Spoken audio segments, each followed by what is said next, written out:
اس وقت جو جنگ ہمارے اوپر مسلط کی گئی ہے، جس نے ہماری تہذیب کو بھی متاثر کیا ہے اور ہمارے عقائد نظریات کے اندر بھی تشکیک پیدا کر دی ہے۔ ویسے تو ایک زمانے میں اتنے بڑے بڑے حملے تھے، یہ معتزلہ کا حملہ کوئی چھوٹا حملہ نہیں تھا، 3 بادشاہتیں ان کے زیر اثر رہی ہیں۔ آپ نے یہ کہانیاں پڑھی ہوئی ہیں کہ امام اعظم ابو حنیفہ کی وفات جیل میں ہوئی تھی۔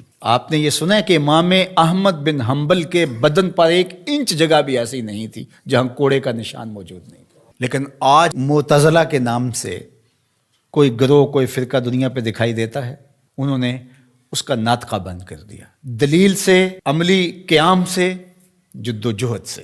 مرجیہ تھے، لا ادریہ تھے، اندیہ تھے۔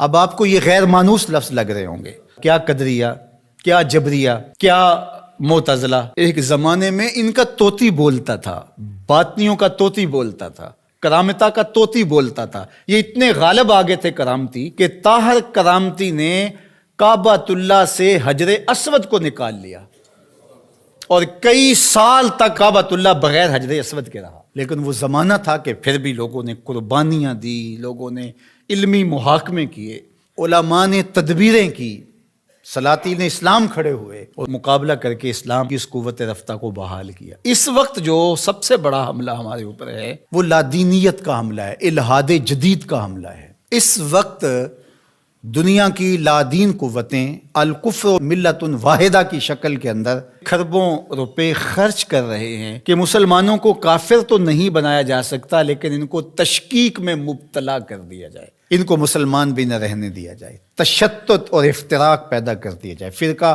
واریت کے بیج ان کے اندر بوئے جائیں، یہ باہم دست و گریبان ہو جائے، جغرافیائی تقسیمات پر ان کا یقین ایمان کی حد تک چلا جائے۔ عجم اور عرب کی لڑائی پر 2 ممالک کو آپس میں کھڑا کر دیا گیا اور یہ جتنے فسادات مشرق وسطیٰ میں ہوئے ہیں، مسلم کش ہو گیا، ایک دوسرے کو مارنے لگے، لسانی بنیادوں پر، فرقہ وارانہ بنیادوں پر، قتل عام ہوا، مسلمان کا خون پانی سے بھی سستا ہو کر کے بہا۔ اور جنگیں جو بھی لڑی جاتی ہیں مفاد کی عالمی طاقتیں اسی خطے میں لڑتی ہیں۔ یورپ میں کوئی جنگ نہیں لڑی جا رہی، عالمی طاقتوں کا بازیچہ بن کے ہم رہ گئے ہیں۔ ہم کب شعور کی آنکھ کھولیں گے؟ کب ہم بالغ ہوں گے؟ کب بڑے ہوں گے؟ اور اس وقت الحاد جدید کا فتنہ جو ہے وہ سر چڑھ کے بول رہا ہے، اور ان کا سب سے بڑا وار اقلیت پسندی کا نعرہ لگاتے ہیں کہ جو چیز ہے جی اس کو عقل ہی نہیں مانتی تو ہم کس طرح تسلیم کریں۔ اور اس میں سب سے بڑا حملہ جو ہے ان کا معجزے پر ہے۔ جو کہتے ہیں کہ معجزہ جو ہے یہ نہیں ہوتا، وہی پر حملہ ہے، چونکہ یہ بنیادوں کو ڈھا دیا جائے گا تو عمارت خود بخود گر جائے گی نیچے۔ جب وہی کو کمزور کر دے، اس تصور کو دھندلا کر دیا جائے گا تو کہتے ہیں وہی ممکن نہیں ہے، کہ یہ خلاف عقل ہے۔ دنیا کی کتنی چیزیں ہیں جو انسانی عقل میں ابھی تک نہیں آئیں۔ آج سائنس اور ٹیکنالوجی کی سلطنت ہے پوری دنیا کے اوپر، اور اس کے ذریعے سے آپ کہتے ہیں جی بس آج تو جو تجربات کی روشنی میں چیز حاصل ہوگی اسی کو مانیں گے، اور اس کے علاوہ جو سمجھدار ہے، پڑھا لکھا شخص ہے، دانشور ہے، وہ کس طرح اس کو مان سکتا ہے جو عقل انسانی میں یہ چیز نہیں آتی ہے؟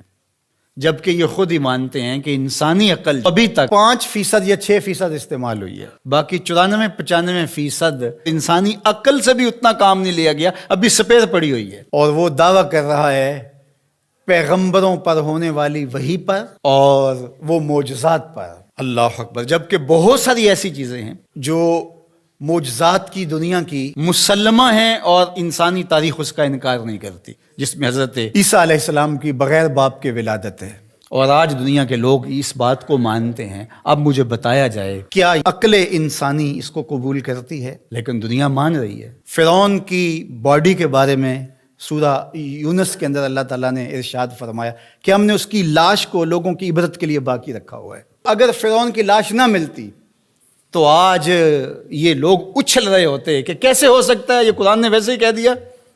اس پہ شور و غل، یہ 2 نمبر جعلی دانشور، وہ کہتے ہیں عقلیت تسلیم نہیں کرتی، عقل نہیں مانتی، لہٰذا ہم نہیں مانتے کہ فرعون کی باڈی محفوظ ہوگی۔ پانی میں کس طرح محفوظ رہ سکتی ہے؟ مچھلیاں نوچ نوچ کے کھا گئی ہوں گی اس کو۔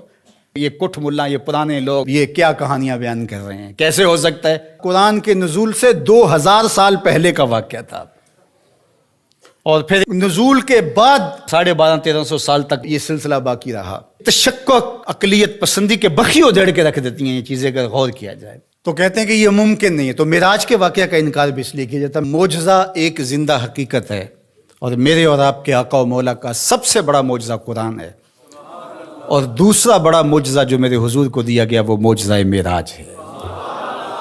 اب عقل انسانی مانتی ہے یا نہیں مانتی ہے، لیکن میرے حضور وہاں سے ہو کر آئے ہیں جہاں کسی کا تصور بھی نہیں آ سکتا.